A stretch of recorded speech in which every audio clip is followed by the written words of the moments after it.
Bienvenue à toutes et à tous sur la chaîne Duodécime.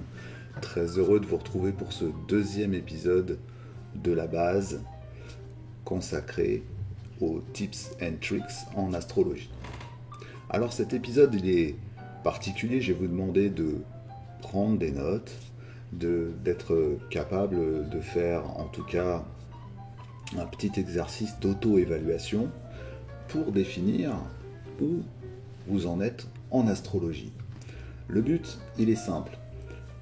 Nombreuses et nombreux sont les gens qui s'interrogent sur pourquoi est-ce que j'y arrive pas, pourquoi est-ce que les informations que j'ai acquises sur l'astrologie sont confuses, pourquoi est-ce que quand je suis devant un thème, je reste parfois muet ou bloqué, pourquoi est-ce que j'ai l'impression de tout mélanger.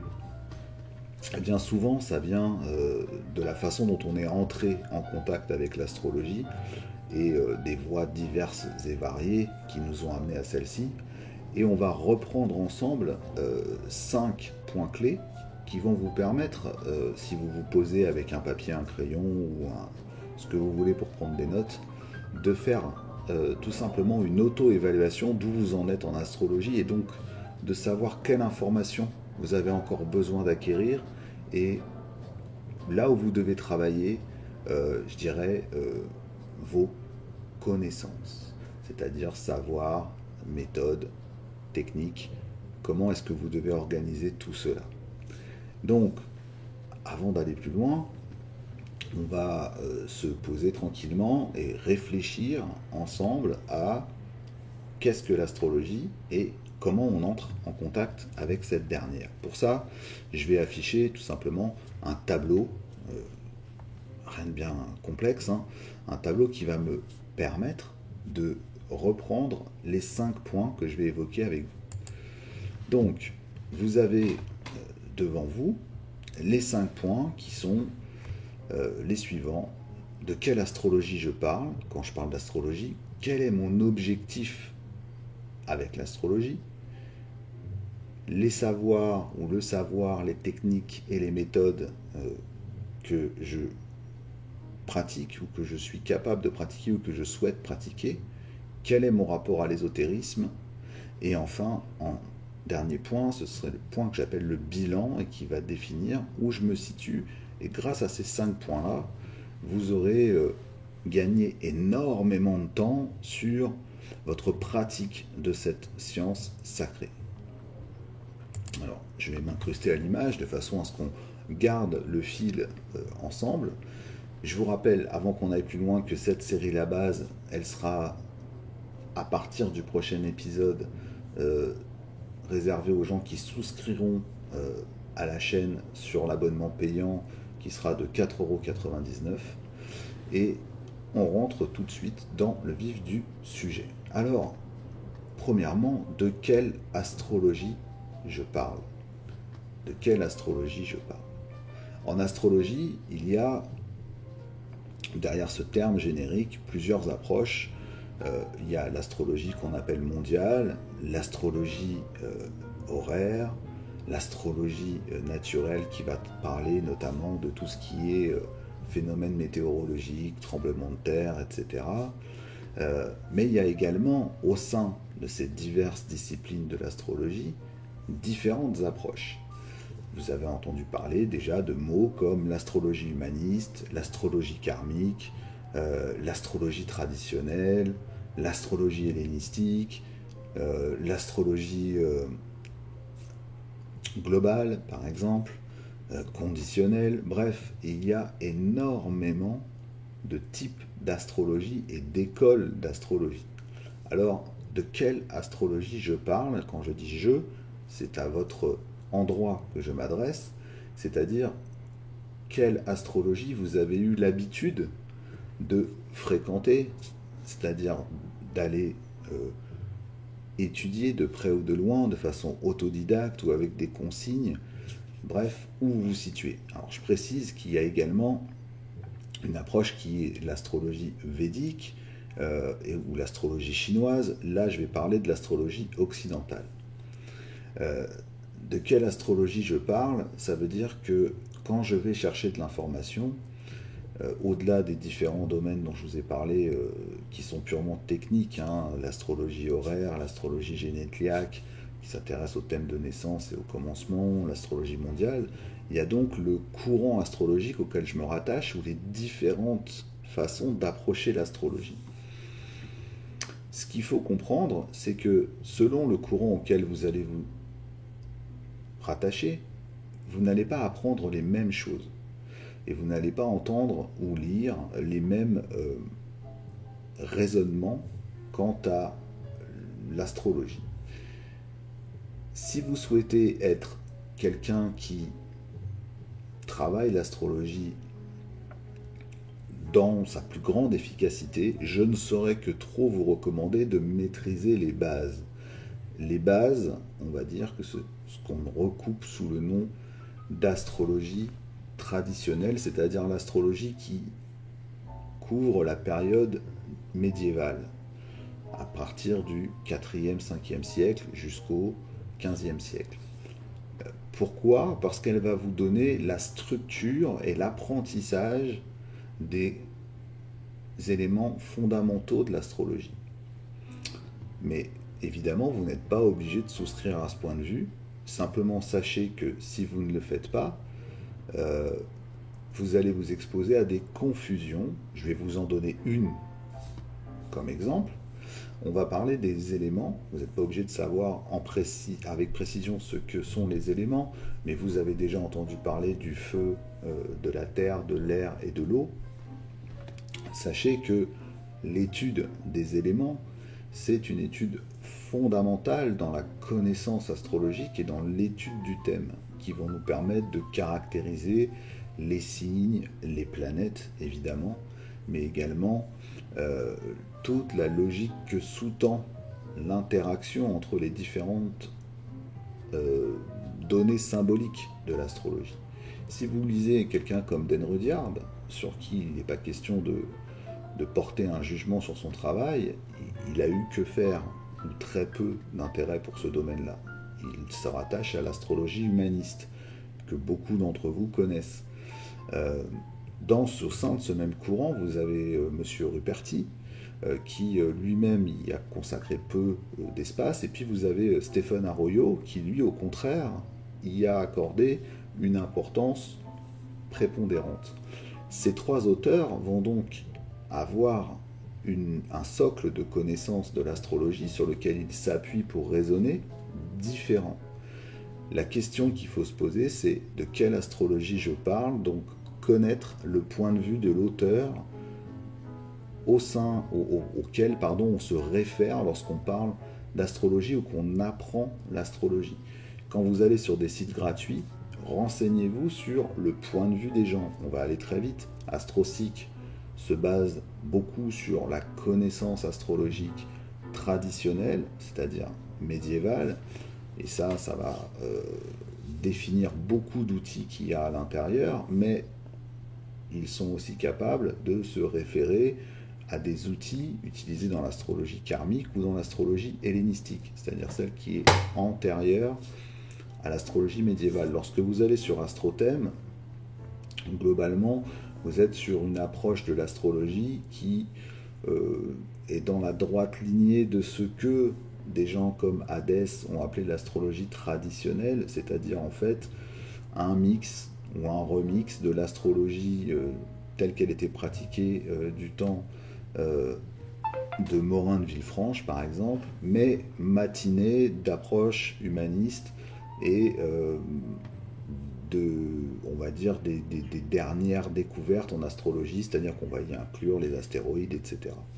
Lorsque vous allez sur le site Astrodienst, vous êtes avec des interprétations qui vous sont données, dont beaucoup sont issues du travail de Robert Hund, qui a une part de connaissance de l'astrologie traditionnelle, voire antique, mais lui aussi, il a une approche qui s'est quand même beaucoup basée sur l'astrologie humaniste, de même que les approches de Liz Green, qui est derrière ce site également, qui elle a un focus sur le côté psycho-astrologique et la référence, le référentiel astrologique de Liz Green, sans être exclusif sur ce que je vais dire, C'est la connaissance de l'astrologie telle qu'elle a été, on va dire, transmise au XXe siècle, c'est-à-dire celle qui s'est teintée de l'influence d'Alan Leo. Voilà, je ne vais pas aller beaucoup plus loin. Donc, quelle astrologie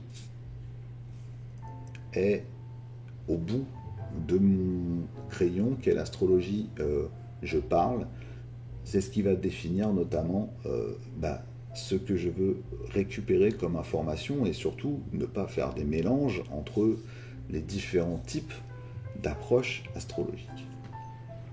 Donc, pour moi, je vous le dis, si vous souhaitez être efficace, prenez comme référentiel déjà l'astrologie traditionnelle, c'est-à-dire les connaissances médiévales dans leur entièreté. Ensuite, posez-vous la question de quel est mon objectif dans l'astrologie, c'est-à-dire qu'est-ce que je veux faire de cette connaissance et dans un premier temps de ces savoirs. Est-ce que je souhaite approfondir la connaissance de moi-même? Est-ce que je veux être capable de déchiffrer le thème des gens de mon entourage? Et au-delà, est-ce que je souhaite aussi poursuivre au sein de l'astrologie, c'est-à-dire devenir un amateur éclairé et puis peut-être quelqu'un de relativement professionnalisé dans le domaine? Pour ça, je vous renvoie aussi à la vidéo que j'ai faite tout à l'heure, juste avant d'enregistrer celle-ci, en réalité, pour vous parler notamment du fait que tout le monde ne peut pas devenir pro, mais posez-vous la question, quel est mon objectif? Et puis, derrière ça, c'est qu'est-ce que je veux comprendre? Est-ce que je suis plus intéressé par le thème natal, la synastrie, ou les interrogations, l'astrologie horaire, ou est-ce que je suis intéressé plutôt par les prédictions météorologiques, l'astrologie naturelle, parce que j'ai une activité qui est en lien avec la botanique ou mon jardin, ou est-ce que je suis intéressé par globalement le corpus astrologique dans son ensemble, mais je ne cherche pas à être un spécialiste dans tous les domaines. Donc ça va aussi conditionner mon approche de cette discipline. Là aussi, notez sur votre carnet quels sont vos objectifs clairs. Qu'est-ce que je veux comprendre dans un signe? Est-ce que je veux être capable, dans un signe, dans un thème? Qu'est-ce que je veux être capable de chercher et comprendre? Ça m'amène au troisième point, savoir, technique et méthode. Vous l'aurez compris, en fonction de l'école astrologique à laquelle vous vous rattachez, ces trois domaines, savoir, technique, méthode, ne seront pas les mêmes. Le bagage qu'on attend de vous ne sera pas le même. Si vous vous intéressez par exemple à des questions sur l'astrologie karmique, notamment, je sais que beaucoup d'entre vous aiment la connaissance de la croix de la lune noire telle qu'elle a été développée par Luc Biget. Eh bien sûr qu'il est important de connaître la nature des signes et des planètes, mais la logique qui se réfère à celle-ci est une logique beaucoup plus métaphysique, spirituelle, et c'est une logique qui est acquise lorsqu'on écoute celui qui l'a produit ou qu'on lit le livre de celui qui l'a produite. Est-ce que j'ai besoin d'avoir des techniques complexes comme par exemple, je vais vous citer des noms, vous n'êtes pas obligé de savoir ce que c'est, les progressions, les directions tertiaires?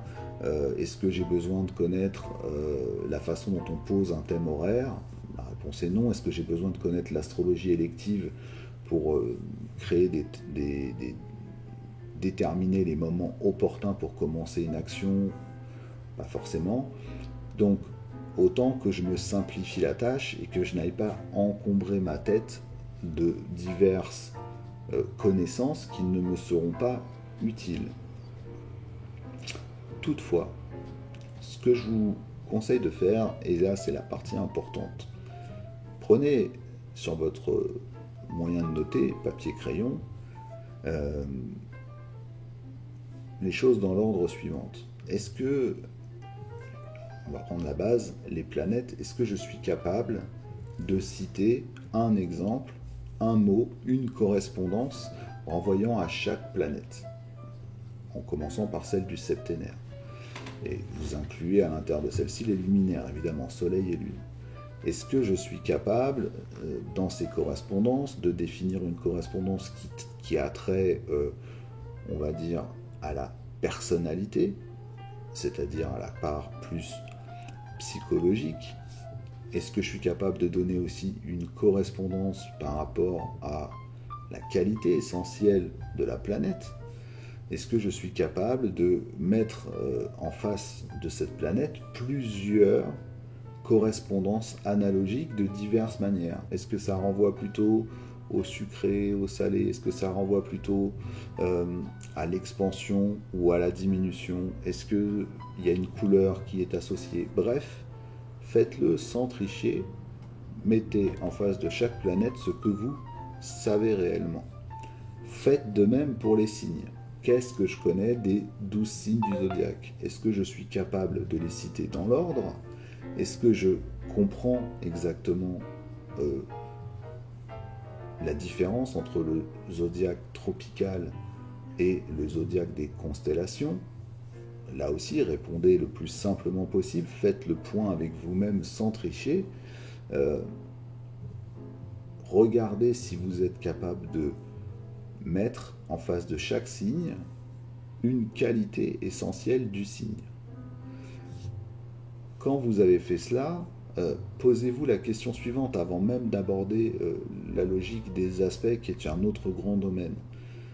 Est-ce que je sais traduire en mots simples l'interaction planète-signe? Qu'est-ce qui prédomine entre la planète et le signe? Évidemment, dans la base, le but c'est de vous donner des trucs, donc je vais vous en donner un. Ça sera déjà une réponse, c'est un peu triché, mais c'est vous en donner un. Vous en donner une, plutôt une astuce, c'est que c'est la planète qui va définir ce qui est en jeu, bien avant ça, le signe dans lequel elle se trouve. Les correspondances, ou du moins la traduction de la planète au travers d'un signe, n'est qu'un exercice pour débutants. C'est-à-dire comment le signe colore l'action de la planète.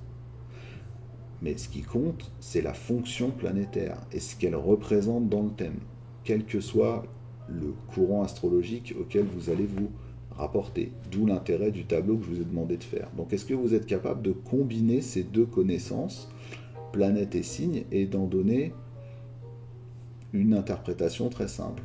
Voilà. Et puis, ensuite, les maisons. Est-ce que je suis capable de citer un domaine de l'existence en lien avec chaque maison?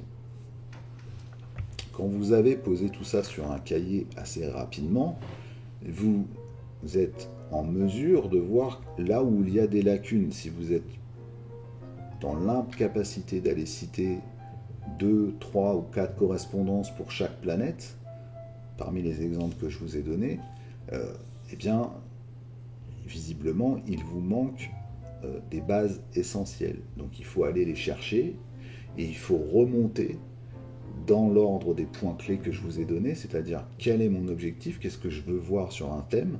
Si c'est juste la caractéristique psychologique, bien, je vais m'intéresser à trouver les caractéristiques psychologiques de la planète, et d'autre part, de quelle astrologie je parle, et quelle est l'astrologie que je veux pratiquer ou comprendre. Donc évidemment, c'est pas la peine d'aller chercher tous les symboliques d'une planète, par exemple, en astrologie horaire. Ça n'aura aucun sens et ça ne vous fera que embrouiller les choses. Donc regardez bien de quoi ça parle. Je vous dis ça, c'est parce que si vous allez lire une partie de livres comme Claude Dario ou William Lilly, vous allez vous confronté à des interprétations des planètes, des correspondances qui sont en lien avec la lecture horaire des thèmes. Donc c'est pas forcément chose aisée après de faire le tri. D'où l'importance de s'être posé la question en amont. Pour aller plus loin, il reste maintenant le rapport à l'ésotérisme. Donc ça c'est un gros morceau, rien qu'en lui-même. Le rapport à l'ésotérisme, c'est se poser la question qui concerne nos croyances intimes et personnelles. Et qu'est-ce que je sais de l'ésotérisme et en quoi l'astrologie me rapproche ou me rattache à l'ésotérisme? Il faut comprendre que l'astrologie c'est un système de pensée, c'est un système de compréhension du monde qui se base sur les analogies et les correspondances et qui nous vient de l'Antiquité. La base n'a pas pour but de faire des cours, mais posez-vous la question, qu'est-ce que je connais de l'ésotérisme? En quoi ce mot résonne-t-il? De quelle façon il résonne pour moi? Qu'est-ce que ça signifie? Et surtout, suis-je en accord avec cette approche, c'est-à-dire cette capacité à aller chercher du sens derrière ce qui est, on va dire, exogène des connaissances métaphysiques et même religieuses. Hein, on rentre dans un domaine où on va toucher le non-ordinaire. Quand vous êtes en face d'un thème, vous êtes en face de symboles, d'archétypes, mais vous êtes aussi en face de symboles qui sont des forces ou des entités.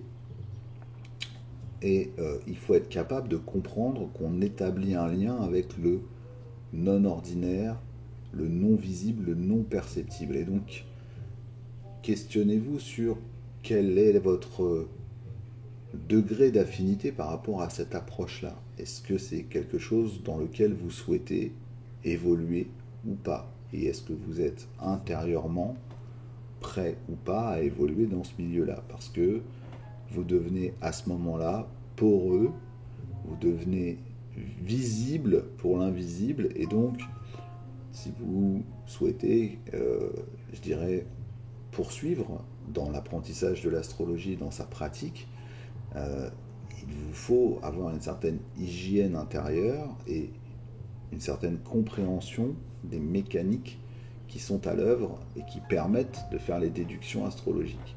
Donc posez-vous cette question aussi, simplement que je l'ai formulée sur un cahier ou peu importe le moyen de notation, pour vous demander ce que vous connaissez de l'ésotérisme, qu'est-ce que ce mot recoupe pour vous, et en quoi c'est en accord avec votre propre métaphysique et compréhension du monde. Quand vous avez fait ces 4 points, vous pouvez alors dresser un bilan. Le bilan, il est le suivant. Si je ne suis pas capable de citer un courant astrologique et de me dire je me ressens plus proche de ce courant astrologique, je dois me poser déjà des questions sur qu'est-ce que je connais de l'astrologie, et il y a visiblement un travail de recherche à faire pour savoir qui a été dans les pas qui m'intéressent avant moi. Si vous n'êtes pas capable de définir un objectif lorsque vous faites de l'astrologie, pareil, vous risquez de vous retrouver face à une montagne d'informations que vous ne saurez pas ordonner, parce que vous ne savez pas ce que vous cherchez. En astrologie, on peut chercher tout, et je dirais presque n'importe quoi au travers d'un thème, y compris d'un thème de naissance, d'un thème radical de naissance. Et si vous ne savez pas ce que vous voulez extraire de ce thème, eh bien vous aurez beaucoup de difficultés à organiser votre pensée. Et puis l'objectif, c'est aussi votre objectif à moyen terme, qu'est-ce que vous voulez être capable de réaliser. Ce qui m'amène au savoir, technique et méthode. Est-ce qu'il est important de savoir faire une révolution solaire par soi-même si on n'est pas capable de comprendre le sens, les analogies rattachées à chaque planète, les fonctions planétaires, si on ne connaît pas des notions aussi simples que le cycle de la Lune, ou est-ce qu'on est capable de comprendre les bases en astrologie, c'est-à-dire comment fonctionne le système géocentrique d'observation de l'univers et pourquoi on a rapporté les choses de la manière dont l'astrologie le fait. Qu'est-ce que l'écliptique? Qu'est-ce qu'une longitude, une latitude? Toutes ces choses-là vont vous être utiles pour ne pas passer à côté du sens. Donc, soyez le plus juste avec vous-même. Il ne s'agit pas là de bluffer qui que ce soit. Il faut être honnête avec soi et mettre là où on ne sait pas une note très claire pour essayer d'aller comprendre que vous cherchiez par vous-même ou que vous alliez ensuite prendre un cours parce qu'il vous apparaît important d'apprendre tel ou tel domaine. Et il aura été évidemment fondamental de vous poser la question quelle astrologie, de quelle astrologie je parle et quel est mon objectif, parce qu'en fonction de cela, vous irez vers telle ou telle connaissance. Enfin, le rapport à l'ésotérisme, eh bien, évidemment, quand vous allez entrer dans l'astrologie, en fonction de ce rapport-là, vous pourrez aller plus ou moins loin. Sachez que l'astrologie répond à des questions qui semblent très actuelles sur la psychologie du natif, mais ce n'est pas son but premier. Lorsqu'elle a été rapportée et lorsque le corpus qui la compose a été réunifié, il faut savoir que le travail est toujours en cours, l'astrologie entre dans le domaine de ce qu'on nomme la science sacrée, et donc elle est très étroitement liée à l'alchimie et à la théurgie. Ce n'est pas le lieu pour vous expliquer ce qu'il est là-dedans, mais en gros, sachez que la théurgie, c'est grosso modo la magie naturelle et la magie blanche. On va enlever la magie cérémonielle qui peut être autour. Et l'alchimie, ce sont la capacité à composer des remèdes en prenant les caractéristiques fondamentales de la symbolique astrologique des planètes et des signes. Donc, si vous êtes capable de poser clairement tout ça sur une feuille, eh bien vous pouvez faire un bilan d'où vous en êtes. Alors si vous avez encore un doute, eh bien je vais vous présenter simplement un schéma qui est le schéma de ce qu'on pourrait appeler le cycle solilunaire, qui est à la base de la compréhension de l'astrologie.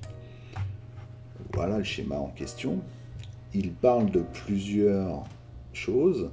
Vous voyez qu'il y a des termes comme chaud, froid, la lumière qui augmente ou qui diminue, la chaleur radicale et l'humidité radicale, la chaleur radicale étant représentée par le Soleil, l'humidité radicale par la Lune, et le rapport entre ces deux astres tout au long d'une lunaison avec ces valeurs de carré qui définissent les 4 moments principaux, donc premier quartier, nouvelle lune, premier quartier, pleine lune, dernier quartier, nouvelle lune. Et ce schéma, en gros, à lui seul, il va résumer le lien entre tous les cycles planétaires et le lien de la lumière.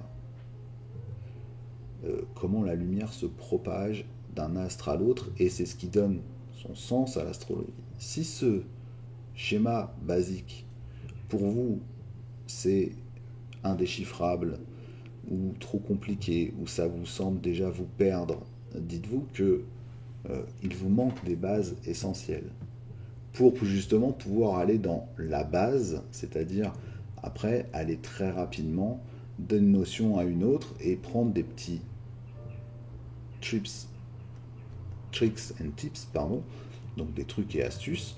Donc je vous propose ce schéma, et si vous ne le comprenez pas, évidemment, ou si vous avez du mal à le comprendre, sachez que eh bien, il y aura des cours disponibles, il n'y a pas que les miens, mais notamment sur la chaîne, sur le site Duodécime, il y aura des cours, et notamment le premier cours qui vous permet de comprendre cette logique-là, c'est le rapport du cycle entre la Lune et le Soleil, et c'est ce qui va nous donner la connaissance des éléments, et derrière les éléments, eh bien, il y a toute la logique astrologique qui va définir les affinités entre les planètes et les signes, et donc qui va permettre de définir comment un thème s'exprime. Voilà. Donc ça, c'était pour vous aider et vous situer aussi par rapport à ce petit cahier ou ces petites notes que je vous indique de prendre. Voilà. Si vous avez été jusque-là dans la vidéo, ce que j'espère, sachez qu'elles seront toutes plus courtes. Ensuite, elles feront à peu près une quinzaine, vingtaine de minutes. Là, j'ai pris le temps de vous exposer les choses. Si ça vous parle, le prochain épisode, donc, qui sera consacré aux astuces dans la chaîne La Base, c'est-à-dire derrière le portail avec souscription de la chaîne Duodécime, concernera donc la lumière et les luminaires comme première clé d'interprétation, et on reviendra sur ce schéma, mais en vous donnant quelques trucs et astuces pour l'utiliser efficacement dans son rapport à la compréhension rapide d'un thème quand on l'a sous les yeux, et les interactions planètes, signes et positionnement dans le thème natal. Donc ça vous permet aussi de vous situer par rapport à ça. J'espère que cet épisode vous a plu. Si c'est le cas, likez-le. N'oubliez pas de vous abonner en activant la cloche. Je vous rappelle que les notifications vous parviennent uniquement si vous avez activé la cloche, toutes les notifications, et si vous n'avez pas suspendu les alertes et les notifications sur votre téléphone ou votre ordinateur. Enfin, l'espace membre donc est en cours d'analyse par YouTube. YouTube donne sa validation. Il devrait ouvrir très prochainement, donc dans le courant de la semaine, d'après les informations qu'ils m'ont transmises. Et ce sera donc le prochain épisode.